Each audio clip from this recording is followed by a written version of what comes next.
amin ya rabbal alamin. Ya, yang pertama-tama saya ucapkan terima kasih atas kesempatannya, atas kerelaan waktunya saya pakai untuk mensosialisasikan tugas saya tentang budaya positif. Sebelum masuk ke materi, saya ingin breaking sebentar. Ini clue-nya, saya ingin ngasih pertanyaan, clue-nya gampang. Clue-nya adalah orang ketiga. Jangan lupakan orang ketiga. Saya pengen tahu ibu-ibu ini paham nggak apa maksud saya. Kalau orang pertamanya saya, orang keduanya Dara, orang ketiganya siapa? Salah. Clue-nya jangan lupakan orang ketiga. Clue-nya jangan lupakan orang ketiga. Oke, saya ulang lagi. Yang pertama, orang pertamanya saya bilang Bu Epi, orang keduanya Bu Juraida, orang ketiganya siapa? Salah. Clue-nya jangan lupakan orang ketiga.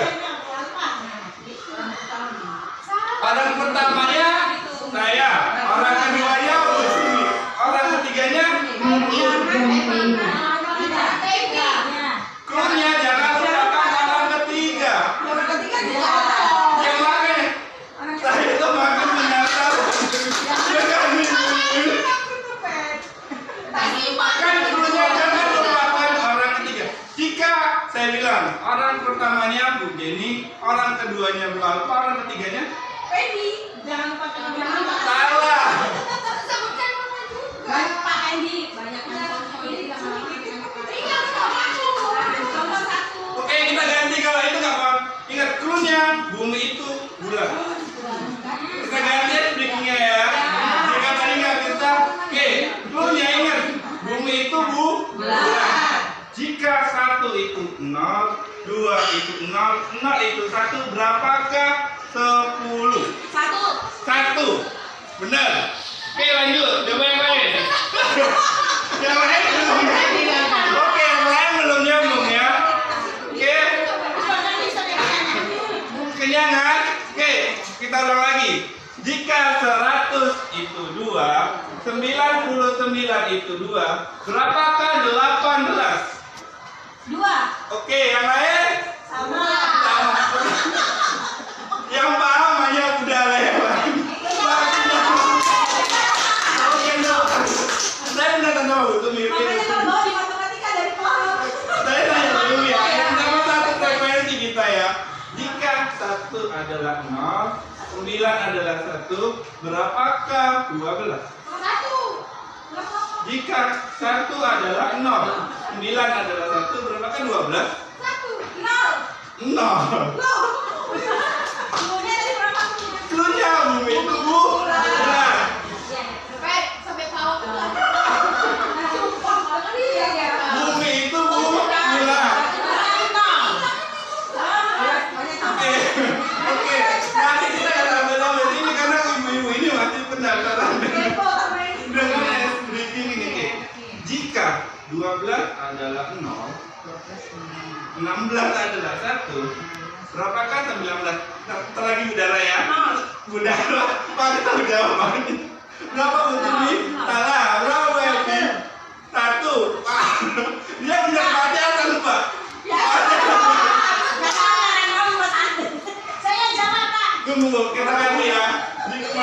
Boleh masuk.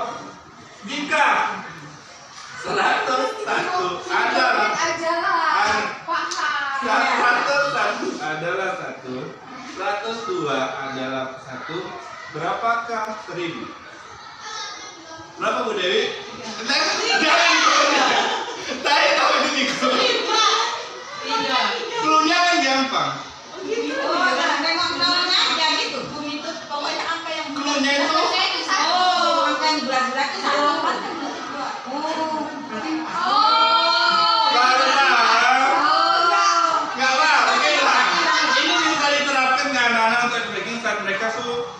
misal 2, 0 21. 30 berapa Bu Sumi? 1. Pandai. Udah mulai pakai. Saya belajar sama Ibu Sultan. Saya belajar. Dia pandangannya. Saya penasaran. Jika 18 2, 28 2, berapa kan 88 Ibu? Oke. Nanti udah paham. Oke. Mulai lagi baru nanti lagi ya. Kita masuk ke yang angkat tapi ya Pak. Kalau enggak bisa. Di sini saya akan memaparkan tentang budaya positif. Nanti kalau mau dibahas setelah ini kita bahas ya. Meningkatkan disiplin anak atau memberikan agenda peningkatan motivasi belajar. Setujukah Anda? Yang pertama, setuju atau tidak? Setuju. Setuju. Yang kedua,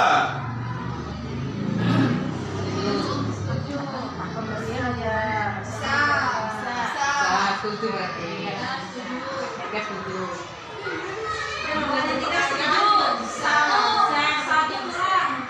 sebenarnya dari semua ini semua salah. Yang pertama, hukuman bukan menjadikan anak. Hukuman hanya membuat seorang anak hanya jerah. Apapun jadinya, kecuali dia konsekuensi. Kalau konsekuensi dia, kalau yang namanya ini disiplin ini, yang namanya hukuman dia hanya membuat efek sementara, hukuman hanya membuatkan efek yang tidak memotivasi dirinya untuk berubah. Itu hukuman. Sedangkan dia tidak termotivasi untuk dirinya. Pemberian hukuman dengan hal seperti ini tidak berjangka lama, tapi jangka pendek. Harusnya dia hanya ada dalam motivasi intrinsiknya. Maka di dalam pelajaran guru penggerak ini banyak materi yang saya pelajari yang selama ini menurut saya benar, ternyata banyak yang salah. Memberikan penghargaan dapat meningkatkan motivasi belajar anak. Ini benar, cuma jangka waktunya, cuma dia ada efek tersendiri. Pasti Anda akan ketagihan setiap ada kita kasih penghargaan, setiap ada soal apapun, setiap kita menyuruh sebuah soal, Anda akan minta kembali. Pak, nanti kami dapat apa? Bu, kami nanti dapat apa? Makanya kita kurangi bahwa dengan memberi penghargaan dapat motivasi anak, biar mereka memotivasi dirinya sendiri. Ini boleh hanya untuk sesekali aja. Kalau kita keseringan, anak-anak semakin kecanduan untuk minta dia apalagi yang berbentuk uang atau barang. Makanya di sini kita perlu banyak belajar. Oke, kita lanjut.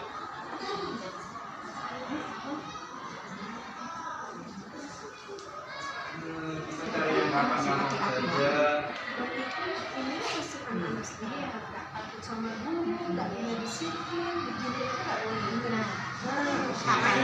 Ya, mungkin nanti kita bahas lagi Bu ya. Apakah makna disiplin? Ini kita belajar berdasarkan menurut filosofis Ki Hajar Dewantara yang digaung-gaungkan tentang merdeka belajar. Karena tahun depan kita insya Allah jalan ke sana. Jadi kita perlu belajar supaya apa yang pemerintah harapkan kita dapat terwujud, walaupun sekarang itu bertolak belakang dengan hati nurani kita. Pasti saya sendiri awalnya ya emang nggak bisa kita 100% untuk mengikuti, tapi kita mencoba. Apakah makna disiplin? Disiplin berasal dari bahasa Latin disciplina yang artinya belajar. Makna asal dari kata berkonotasi dengan disiplin diri, menulis, sport, dan patuh. Disiplin diri membuat orang menggali potensinya menuju sebuah tujuan apa yang dia hargai. Namun dalam budaya kita, mana disiplin telah berubah menjadi sesuatu yang dilakukan seseorang pada orang lain untuk mendapatkan kepatuhan. Itu di dunia kita rata-rata disiplin itu untuk mendapat kepatuhan. Kecenderungan umum adalah membuka kata disiplin dengan ketidaknyamanan, bukan dengan apa yang kita hargai atau pencapaian suatu tujuan mulia. Terkadang kita mendisiplin seseorang, tapi seseorang itu merasa tidak nyaman. Kita sendiri juga seperti itu. Nilai-nilai kebajikan universal. Inilah yang harus kita punya, nilai-nilai kebajikan. Nilai-nilai kebajikan itu banyak.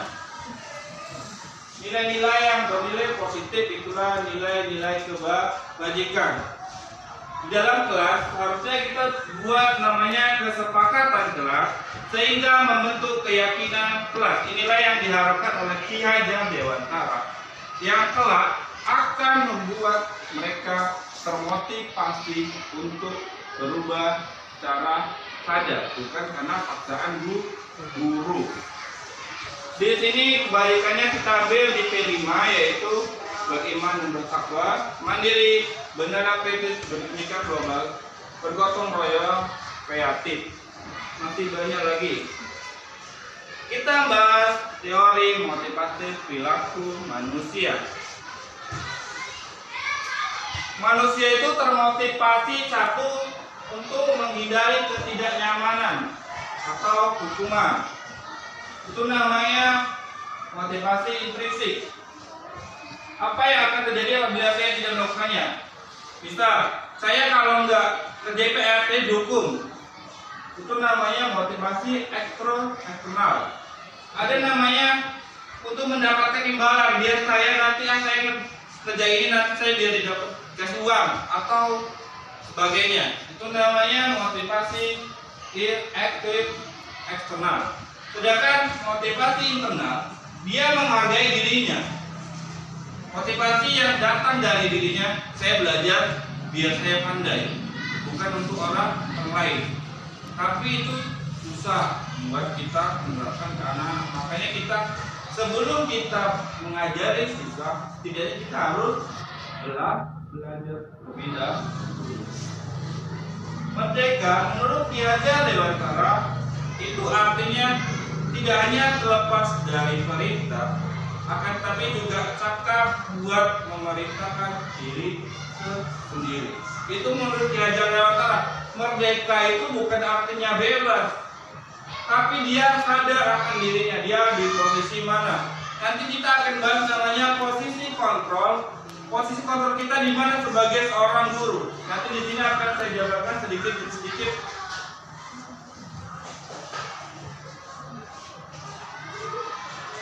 Dihukum oleh penghargaan, bahwa penghargaan berlaku sama dengan hukuman. Penghargaan ini menurut Ki Hajar Dewantara itu adalah sama dengan hukuman. Dalam arti meminta atau membujuk seorang melakukan sesuatu untuk memenuhi suatu tujuan tertentu dari orang yang meminta atau membujuk. Dorongan eksternal dan akan ada faktor ketergantungan. Beberapa dampak dari pemberian penghargaan: satu, pengaruh jangka pendek dan jangka panjang. Penghargaan dapat menghukum seseorang. Penghargaan mengurangi ketepatan.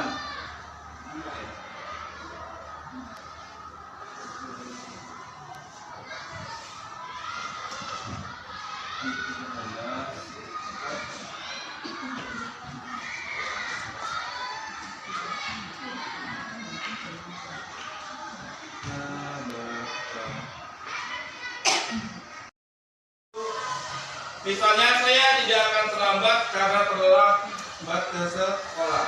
Itu konsekuensi atau hukuman. Yang kedua, lari mengelilingi lapangan basket 2 kali karena terlambat hadir di sekolah.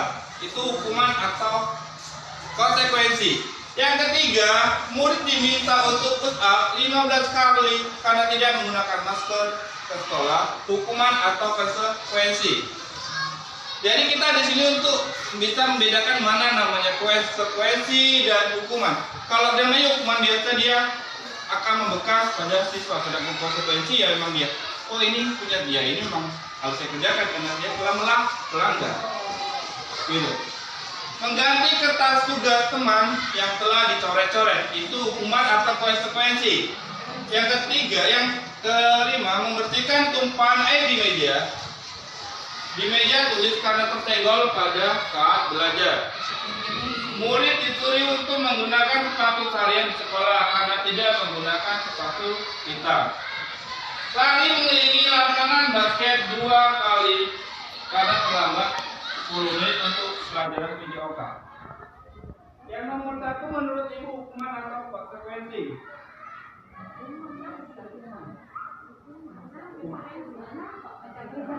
Mencatat 100 kali.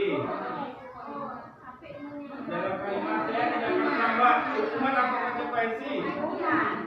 Lari mengelilingi lapangan. Hukuman.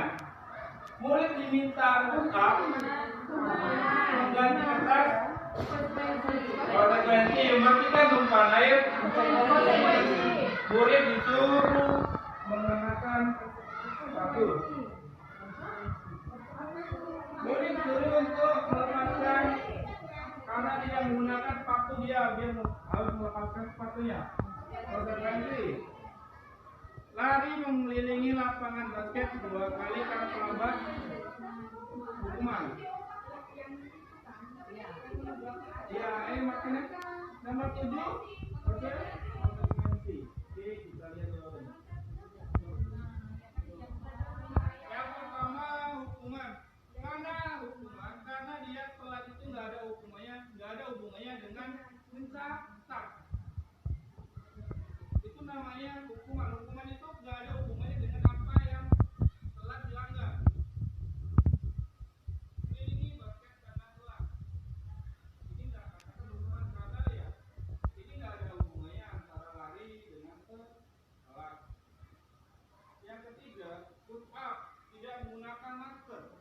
Itu sebuah hukuman. Karena kan tidak ada hubungannya antara masker dengan push up.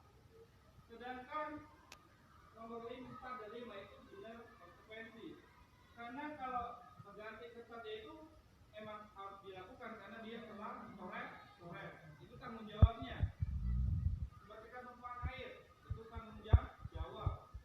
Konsekuensi itu lebih cenderung ke tanggung jawab orang. Hukuman. Kalau yang nomor 6 itu hukuman karena dia membuat malu. Hukuman itu kadang buat malu seseorang atau peserta didik. Hukuman efeknya bikin malu seseorang. Itu sudah jelas. Tadi mengelilingi lapangan basket itu konsekuensi karena dia berhubungan dengan olahraga. Itu makanya dia dikatakan hukuman atau konsekuensi. Iya, kalau namanya konsekuensi ada hubungan apa yang telah tidak dikerjakannya. Itu namanya konsekuensi. Makanya di sini pun saya banyak belajar. Oh, ini namanya hukuman, ini konsekuensi. Kan di mata kita hukuman dan konsekuensi itu sama, ternyata dia beda. Oke, saya pakai aspek dulu. Clue-nya kata huruf pertama. Seperti tadi ini saya pokoknya karena saya belum ada dulu, saya pakai otak dulu aja. Saya mau gerak-gerak saya nggak pasti gerak.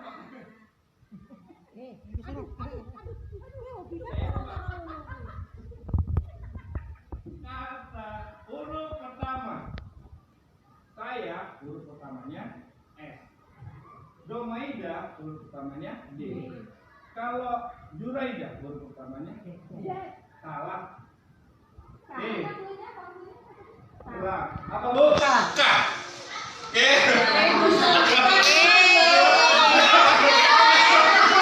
Jangan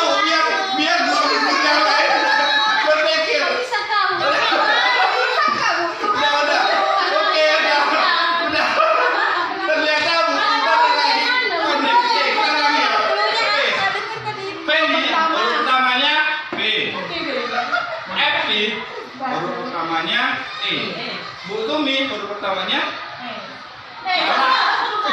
A, Bu. B.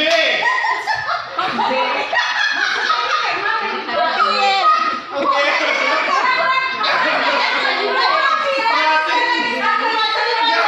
Tadi udara yang kalau ini butuhkan koneknya kenceng. Bu apa misi-misi?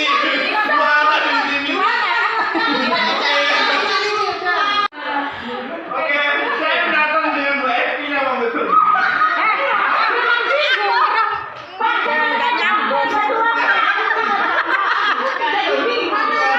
Rupanya darah udah konek juga. Oke. Ya udah. Dibahas, woi.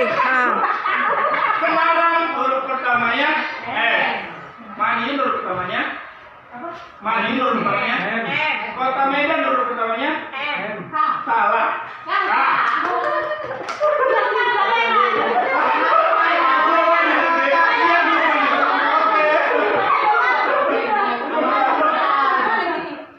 Dia main dulu ya. Biar ibu ini belajar lagi. Oke, ini udah mulai dulu. Saya kenapa dengan senyum manisnya Bu Tumi. Aku nggak nyambung. Tumi ya, huruf pertamanya Rizwan, huruf pertamanya kalau Bu Denny K.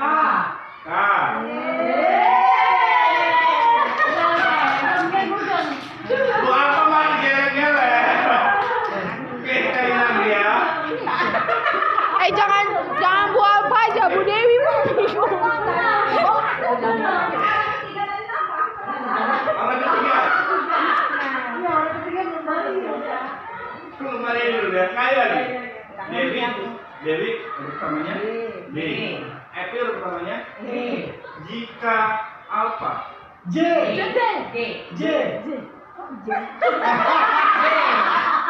Bang dari mana?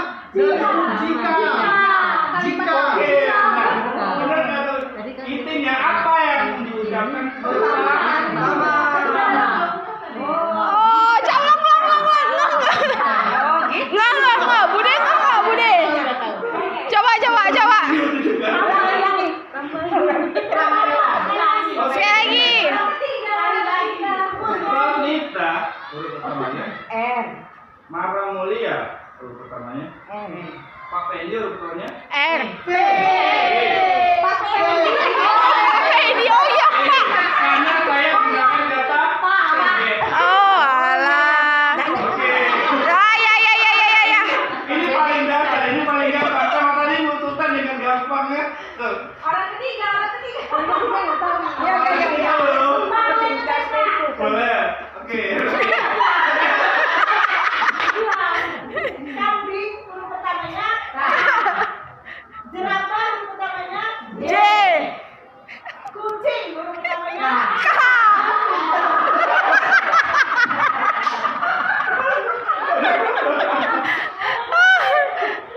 Oke, kita lanjut.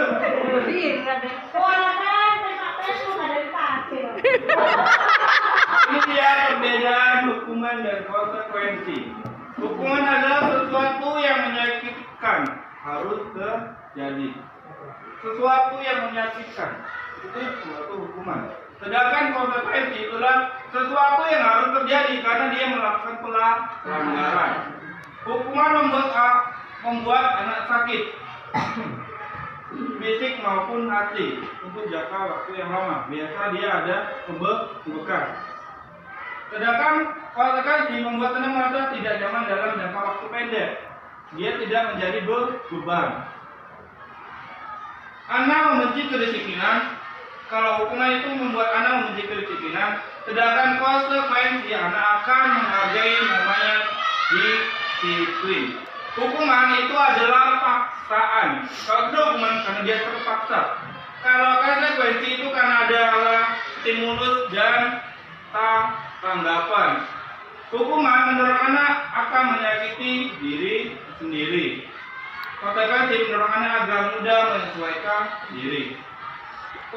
hukuman adalah konsep diri yang buruk, sedangkan konsekuensi konsep diri yang baik. Hukuman akan kita belajar untuk membunyikan kesalahan, sedangkan anak belajar mematuhi peraturan itu sebuah konsekuensi. Ini dia perbedaan antara hukuman dan konsekuensi. Hukuman akan timbul rasa marah, bersalah, merasa dipermalukan. Kalau konsekuensi akan menimbulkan kehilangan hak, dibuat nyaman, dihasilkan untuk sementara. Itu perbedaan dari hukuman dan konsekuensi.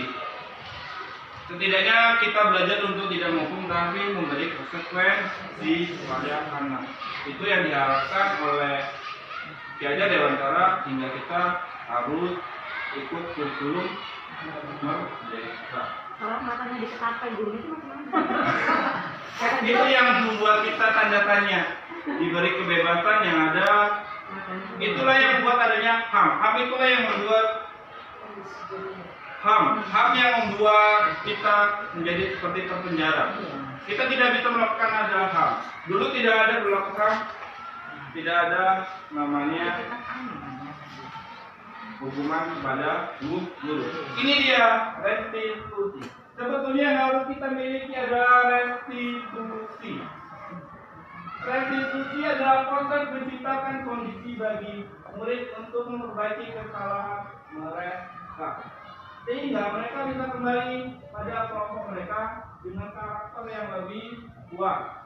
Restitusi juga merupakan proses kolaborasi yang mengajarkan murid untuk mencari solusi untuk masalah mereka. Ini restitusi, dia mencari solusinya sendiri untuk masalahnya. Ini restitusi, dan membantu murid berpikir tentang orang atau siapa yang ingin menjadi tujuan dia dan bagaimana mereka memperlakukan orang lain. Di sini sebetulnya kita semua guru sudah melakukan restitusi, cuman dia belum sempurna. Ini tarian tentang hukuman, konsekuensi, dan restitusi. Ini dia 9 ciri-ciri restitusi yang sah, bukan tindakan. Restitusi sendiri adalah cara yang paling baik. Restitusi fokus pada karakter, bukan tindakan. Restitusi fokus pada solusi. Restitusi mengembalikan murid yang berbuat salah pada kelompoknya. Ini dia kita masuk keyakinan kelas. Mengapa tidak perlu peraturan saja? Mengapa harus keyakinan ke kelas? Mengapa kita memiliki peraturan harus menggunakan helm bila mengendarai kendaraan roda 2? Mengapa kita memiliki peraturan 3M menggunakan masker, mencuci tangan, menjaga jarak 1,5 meter? Mengapa kita memiliki peraturan harus datang tepat waktu pada saat mengikuti pelatihan? Untuk mendukung motivasi intrinsik, motivasi yang datang dari diri, kembali ke nilai-nilai atau keyakinan-keyakinan yang menggerakkan seseorang dibanding mengikuti serangkaian peraturan. Peraturan telah akan menjadi sebuah keyakinan kelas, membuat lingkungan menjadi lingkungan positif, dan terciptalah budaya positif. Ini dia. Di sini coba yang mana namanya kesepakatan kelas, yang mana yang namanya keyakinan kelas, kanan atau kiri. Kesepakatan kelas datang tepat waktu, mengucap salam, menjaga kebersihan sekolah, berdoa sebelum dan sesudah kegiatan, aktif dalam pembelajaran, aktif. Kesepakatan kelas itu yang ini sebelah kiri, kami guru dan murid yang saling menyayangi. Yang B, kami murid yang semangat belajar. Yang C, kami murid yang peduli dengan teman. Peraturan dan kesepakatan itu hampir sama, namun dia berbeda. Kalau keyakinan, dia ada nilai universal, ada nilai positif yang tumbuh di sini, seperti kami dan guru yang saling menyayangi. Katanya di sini adalah saling menyayangi. Itulah dia nilai kebajikan atau nilai-nilai positif. Yang kedua yaitu semangat. Yang ketiga itu peduli. Perbedaan keyakinan dan kesepakatan. Kalau nama peraturan misal dilarang datang terlambat, itu kesepakatan atau peraturan kelas. Kalau dia namanya keyakinan berarti dia diganti. Dia nggak ada boleh kata dilarang. Dia nggak boleh kalau namanya peraturan. Dia nggak boleh kalau namanya keyakinan. Dia harus menggunakan kalimat positif. Berarti dilarang datang terlambat berarti datang tepat waktu. Dilarang menggunakan HP di dalam kelas kecuali dalam pelajaran. Berarti dia keyakinannya menggunakan HP dalam pantauan guru.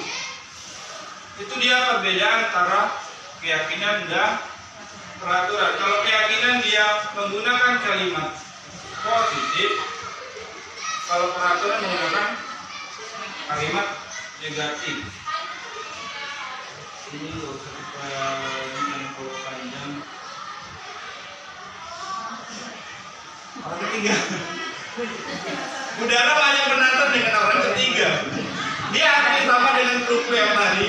Cuma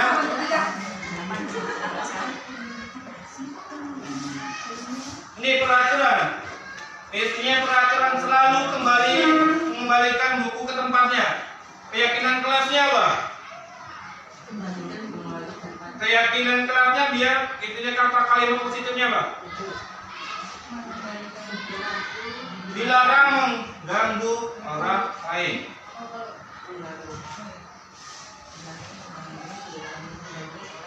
Nilai kebajikannya dilarang melakukan kekerasan. Di sini jawaban semua. Kalau peraturannya selalu mengembalikan buku ke tempatnya, keyakinan kelasnya berarti sesuai itu harusnya keyakinan pada dirinya di kelas itu tanggung jawab. Nilai positifnya tanggung jawab. Dilarang mengganggu orang, dia harus keyakinan kelasnya dia harus menghormati orang lain. Hadir di sekolah 15 menit dia berarti menghormati orang lain dan komitmen.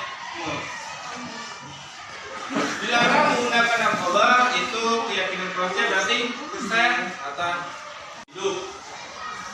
Manusia itu butuh kesenangan, itu kebutuhannya.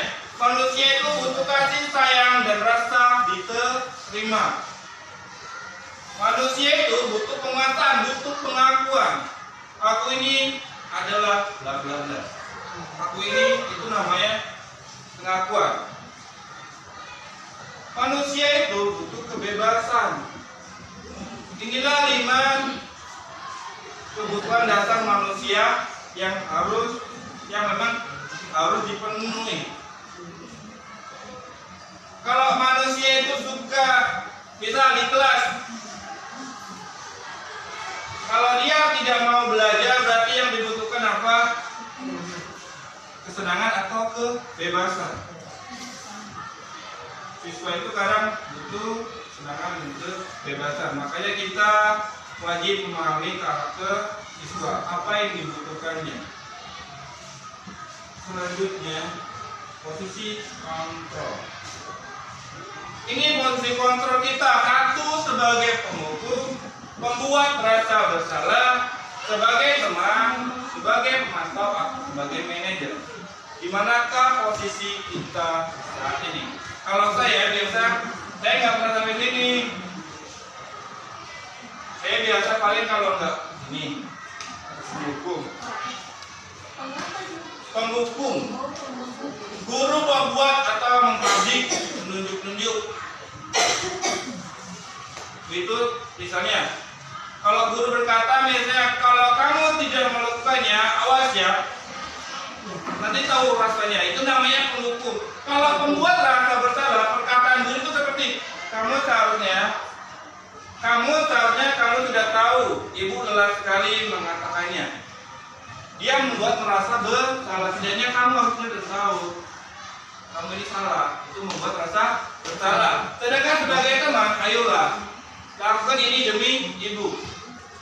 Sedangkan untuk pemantau, dia hanya bertanya apa peraturan sekolah ini sebagai pemantau. Sedangkan sebagai manajer, apa yang kita yakini, apa yang kita kau kerjakan untuk memperbaiki masalah ini.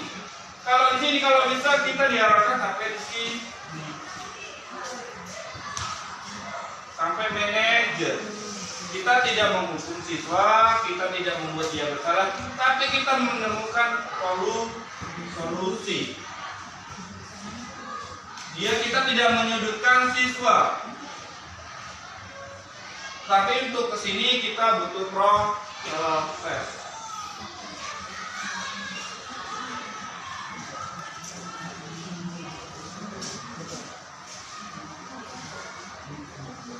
Ini ya.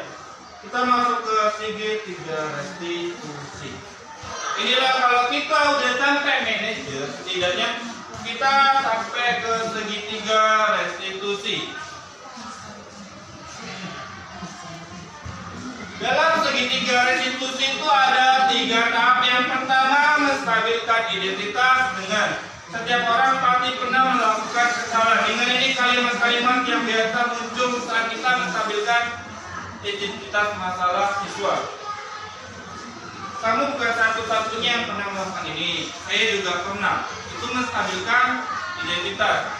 Yang kedua, validasi kebutuhan atau tindakan yang salah.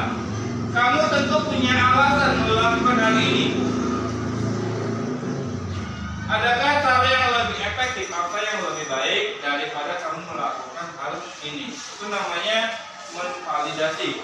Yang ketiga, menanyakan keyakinan.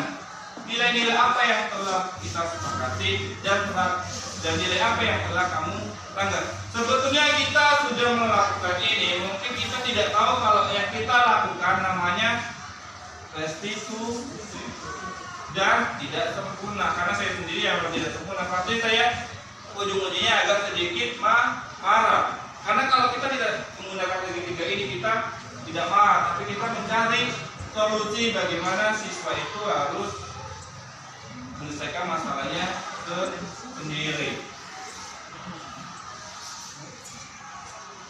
Seperti menstabilkan identitas ini. Guru berkata sebuah salah itu hal yang manusiawi. Tidak ada manusia yang sempurna.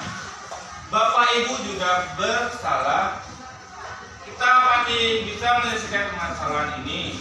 Bapak Ibu tidak tertarik mencari tahu siapa yang benar, siapa yang salah. Bapak Ibu juga tertarik untuk menyelesaikan masalah ini. Namanya salah satu kalimat-kalimat tentang menstabilkan identitas.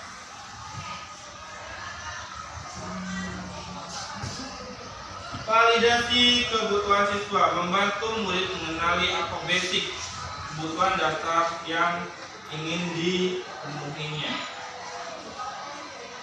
Pada dasarnya setiap tindakan manusia tujuannya adalah memenuhi kebutuhan dasar, apakah itu penguasaan, kebebasan, kasih sayang dan rasa terima, kesenangan atau bertahan hidup. Dengan kata-kata seperti guru bisa saja melakukan hal yang buruk, tapi kamu tidak melakukannya. Kamu bisa punya alasan melakukannya. Apa yang penting bagi kamu? Kamu boleh tetap berusaha menjaga sikap itu, tapi tambahkan sikap lain yang baru. Maukah kamu belajar cara lain untuk mendapatkan yang kamu butuhkan tanpa harus memukul?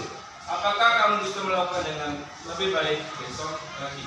Ini kata-kata yang harus memvalidasi kebutuhan siswa. Menanyakan keyakinan. Anda melihat kesalahannya dihubungkan dengan norma sosial dan nilai-nilai yang mendasari manusia berinteraksi dengan manusia lain. Guru berkata, apa nilai yang kita percaya di kelas atau di sekolah? Nilai-nilai universal apa yang telah kita sepakati? Kelas yang ideal itu seperti apa sih? Kamu juga ingin jadi anak seperti apa? Apa yang kamu rasakan ketika kamu melakukan ini? Kamu menjadi orang yang seperti apa?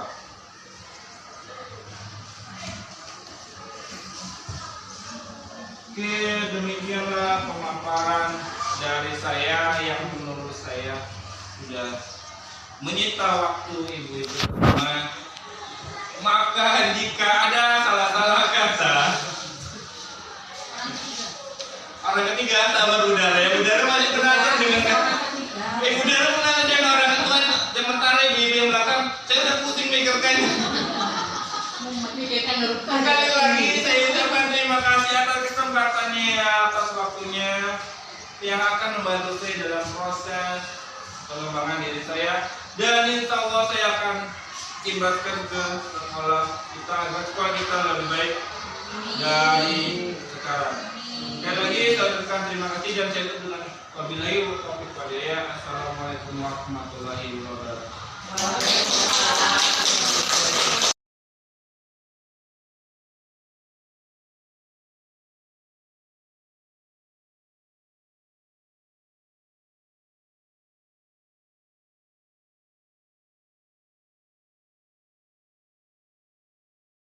Hari ini kita akan buat keyakinan dan kesepakatan kelas. Oke, apa tadi? Keyakinan dan oke. Kesepakatan kelas. Misal saya ambil contoh, dilarang bercerita saat guru menerangkan.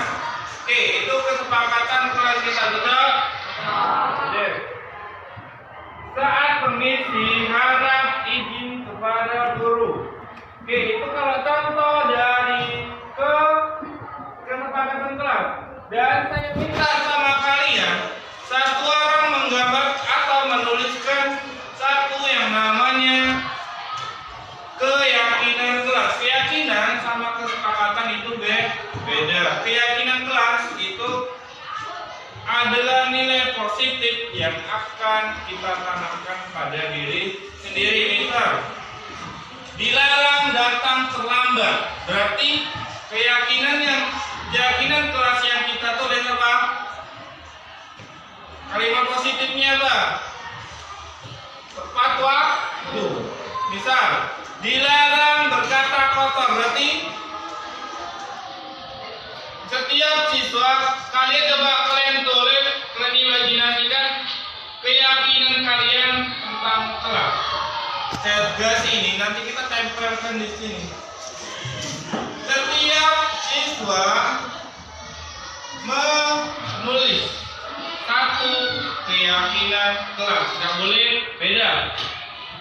Nggak boleh sama, harus beda. Salah Bapak ya. Misal apa? Rambut tidak boleh panjang, berarti rapi, harus rapi. Rambut harus rapi, ujungnya aja. Jadi apa? Jaga kerapian. Oke, sekarang setiap siswa memiliki satu keyakinan kelas. Kalau yang udah nanti kita tempel di sini masing-masing, dibuat namanya. Oke, bisa. Nanti adik juga dapat giliran, tenang aja Adik, nggak usah takut ya. Oke, saya pengen tahu keyakinan yang pengen coba punya kalau apa? Keyakinan kelas yang pengen kamu tulis apa misalnya? Misalnya kita kalau di kelas apa? Misalnya kalau di kelas kita ngapain? Nggak boleh apa? Nggak boleh ribut, berarti harus apa namanya? Tertib. Itu salah satunya. Apalagi kalau di kelas itu kita nggak boleh apa? Nggak boleh ribut. Cakep patah, berarti kita harus apa? Harus apa? Sopan. Biar imam, kita kalian harus apa ini ya gitu. Lama nggak apa nulisnya lama. Yang penting kalian harus pikir ini apa ya? Ada kan nanti yang sama, kan ini nggak boleh nyontohnya. Pasti nanti ada yang sama, nggak apa-apa. Nanti kalau nggak contohnya tiba-tiba sama itu nggak masalah. Oke nak? Are you ready? Oke. Ini kan ini ada ya. Ini jangan ditempelkan, nanti kita tempelkan di papan. Tulis namanya di sini, nanti buat keyakinan kelasnya apa. Oke?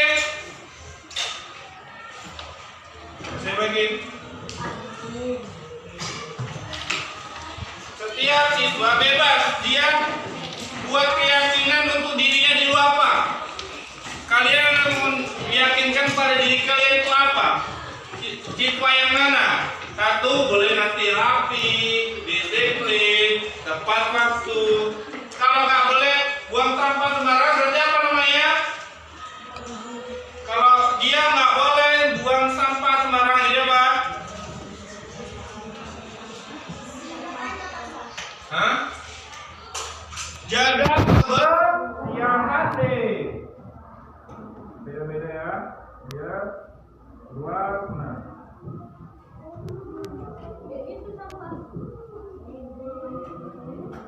Jagalah Jagalah kebersihan. Boleh ya, dia nggak boleh kata ada dilarang, nggak boleh kata negatif ini nggak usah aja, nggak boleh dilarang, nggak boleh kata ada dilarang, tidak boleh ada kata tidak boleh, jangan ada kata jangan. Jadi misalnya jangan ribut, jadi nggak boleh kata jangan, tapi harus apa? Tertib. Tidak bolehnya nggak usah ditulis. Jadi tuh, ya, tengah boleh. Nanti buat namanya ya. Adit warna apa, Adit? Terserah. Biru. Udah aku cocok pink itu. Biru pink. Adit apa, Adit? Biru. Biru. Mana Adit? Di mana? Oh, dari sini. Buat namanya dulu. Kemudian kita nggak boleh lihat, kita boleh. Saya tulis. Nanti Pak untuk Enggak, Adit nggak apa-apa lengkap. Nanti bisa diambil lagi. Oke, coba dibuat namanya, kita tulis keyakinan kita sendiri. Kalian dalam hatinya dulu. Kalian yang kalian tulis apa? Yang pengen kalian tulis apa? Misal tertib, misal rajin, dilarang. Misalnya tidak boleh mencontek. Berarti apa? Dilarang mencontek. Berarti kalau kata positif kita yakinkan pada diri kita, kalau nggak nyontek itu berarti berusaha, jujur, pandai, gitu dia. Kalau nggak nyontek, nggak boleh nyontek, berarti kita harus jujur. Terserah lagi yang pengen kita buat. Kayak kita kata satu. Hah? Iya boleh. Nggak apa-apa. Nggak tingkah. Misalnya kalau dia jangan, dilarang, tidak boleh, harus boleh. Harus jangan, tapi nggak usah pakai harus. Coretnya nggak apa coret nggak apa. Ganti aja dia yang pendek-pendek aja. Misalnya tadi buang sampah, harus buang sampah pada tempatnya. Jadi kita buat bahasanya Pak, jaga kebersihan. Oke, sekarang Arif boleh nulis sekarang ini.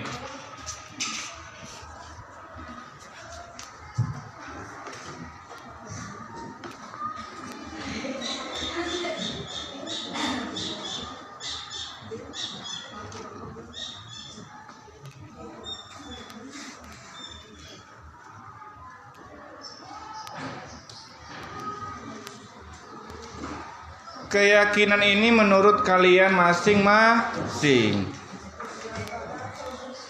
Yang udah boleh ditulis, boleh yang udah siap boleh kalian tempel di papan.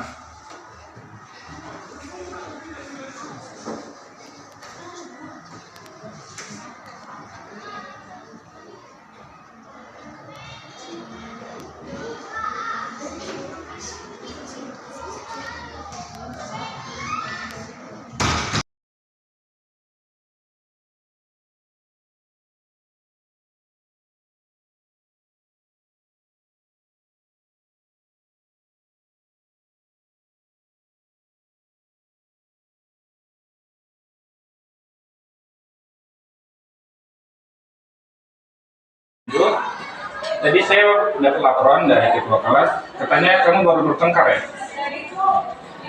Iya Pak, karena saya kesal sekali dengan dia Pak. Kenapa kamu bisa kesal? Dia terus menerus menyontek kerjaan saya Pak. Bukan cuma PR, juga selalu dia contek.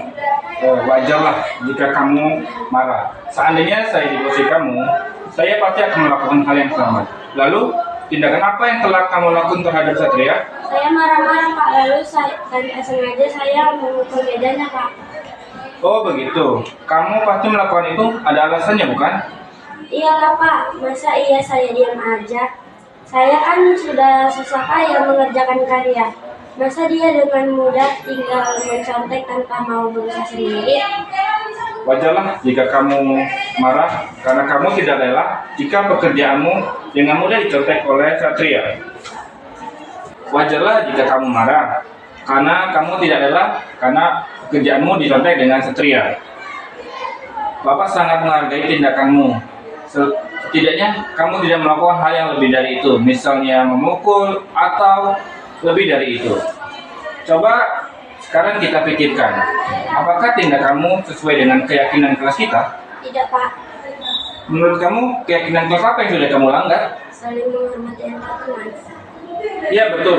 Menurut kamu menghargai, menghormati antar teman itu penting atau tidak? Penting Pak. Baik, jadi keyakinan apa yang akan kamu lakukan jika kamu melakukan hal yang sama? Harus lebih sabar. Kamu bersedia memperbaiki ini semua? Iya Pak, Keyakinan apa yang akan kamu lakukan? saya akan lebih bersabar dalam menghadapi setiap masalah. Jika ada teman saya yang contoh, saya akan melaporkan kepada guru mata pelajaran atau wali kelas. Tepat sekali tindakan kamu, Lindu. Tetap semangat ya. Sekarang silakan kembali ke kelas. Terima kasih ya. Fikri, tadi Bapak dapat laporan dari guru tiket. Katanya kamu sering datang terlambat ya? Iya Pak, Sudah berapa kali kamu terlambat? saya sudah terlambat 5 kali Pak. Terlambat suatu kesalahan atau bukan? Iya Pak. Baik. Berbuat kesalahan adalah hal yang manusiawi. Setiap orang pasti pernah melakukan kesalahan. Yang terpenting, kita harus berusaha memperbaikinya. Setuju? Setuju Pak. Fikri, sering datang terlambat, pasti punya alasannya kan? Iya Pak. Kenapa Fikri sering datang terlambat? Karena saya sering bergadang Pak sambil main HP, jadi kurang tidur. Kamu tahu keyakinan kelas yang sudah kita sepakati? Kalau terlambat, termasuk keyakinan kelas kita atau tidak? Tidak Pak. Menurut kamu keyakinan kelas apa yang sudah kamu langgar? Disiplin Pak. Menurut kamu disiplin itu penting atau tidak? Penting Pak. Disiplin untuk membuat saya datang ke sekolah tepat waktu dan bisa menghargai waktu Pak. Betul, menghargai waktu itu penting dan bermanfaat bagi kita. Karena kita bisa menghargai orang lain, pekerjaan kita tidak terbengkalai, dan kita lebih bisa memiliki rasa peduli. Iya Pak, saya menyesal. Saya mohon maaf karena sering terlambat. Iya Fikri, sikap yang kamu tunjukkan itu sudah sangat baik dengan mau meminta maaf. Menurut kamu, apa yang kamu lakukan untuk tidak terlambat? Saya akan tidur lebih cepat dan tidak bergadang lagi agar tidak terlambat ke sekolah. Baik Fikri, kamu sudah memiliki solusinya. Dan saya akan bekerja sama kepada orang tuamu agar kamu kelak sekolah tidak datang terlambat lagi. Terima kasih Pak. Sekarang silakan kembali ke kelas.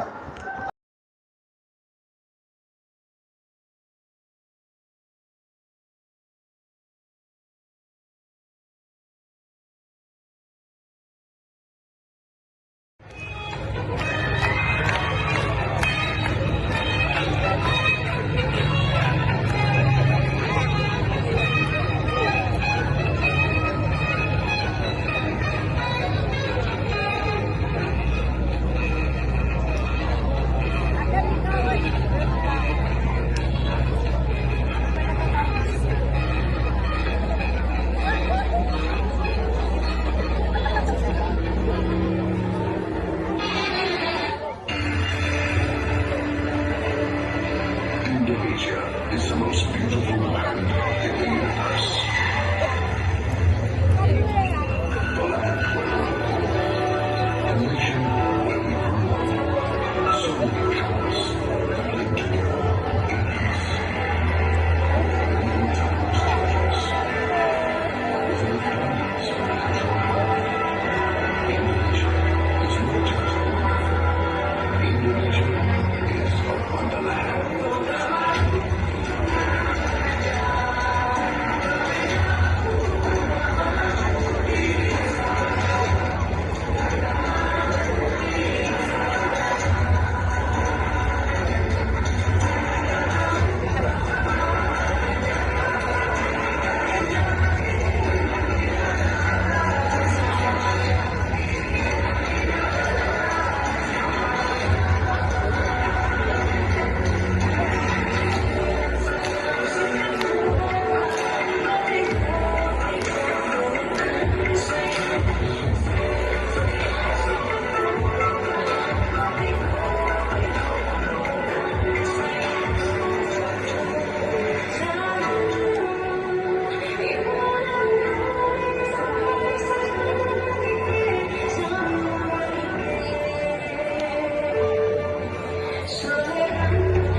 Thank you.